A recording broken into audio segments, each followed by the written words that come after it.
Assalamualaikum warahmatullahi wabarakatuh. Welcome back, students. So today we are going to start our last question of this chapter, that is describe how the following animals move, and the first one is earthworm.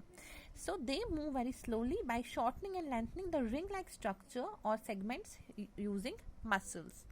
And the second one is cockroach. A cockroach moves using 3 pair of wings. The cockroach walks by moving 3 pair of legs at a time.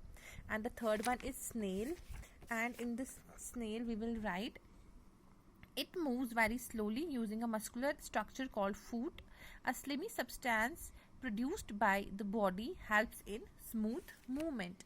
Then we have the movement of snake. So in this we will write that it moves by relaxing and contracting muscles which are attached to bones lengthwise along its body. Okay, and the fifth one is fish. So in the fish we will write, okay, to swim, a fish moves the front part of the body to one side while moving the tail to the opposite side.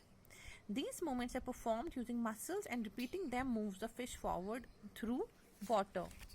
And the sixth one is birds. Okay, so in the birds we will write that we have written here. Okay, so how does a bird fly? So we can write like, so we will write birds have streamlined bodies covered with feathers. Their forelimbs are modified into wings. Powerful chest muscles help in moving the wings while flying. So we have the question number, it is define the following, and the first one is the streamlined. So in this we will write that most fishes have a head and tail narrower than the middle portion. Such a shape is called streamlined. The second one is the skeleton. So in this we will write like this: bones are the hard parts of a body. They form a framework called the skeleton.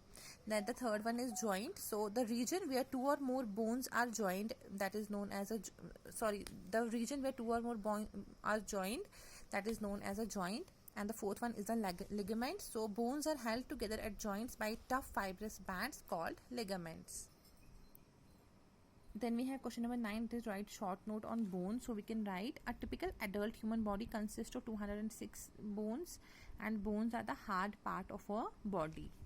Then we have muscles, and in the muscles we can write muscles are attached to bones and help in movement. They generally work in pair to produce movements, and they work by contracting, that is shortening, and relaxing, that is lengthening. Then we have the third one, that is a gliding joint. So in this we can write it, gliding joint is that joint which allow movements to move or glide over one another. For example, joints at the ankle and the wrist. Then we have the freely movable joints, and in that we can write these are those joints which allow one bone to move freely on the other and allow us to perform a variety of movements. In these joints the bones are covered with fluid which reduces the friction between them. Okay, and they are of two types, that is the pivot joint and the ball and socket joint. Then the last question is describe how the following animals move. Okay, so first one is the earthworm. No, not that, I'm sorry, our last question is give scientific reasons so how a cockroach can walk on the wall. So we can write it as claws on the legs allow the cockroach to grip the surface firmly, which help it to climb the walls.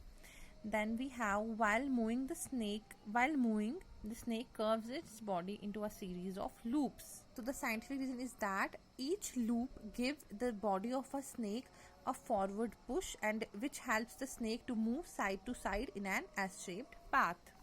Then we have most fishes have streamlined shape.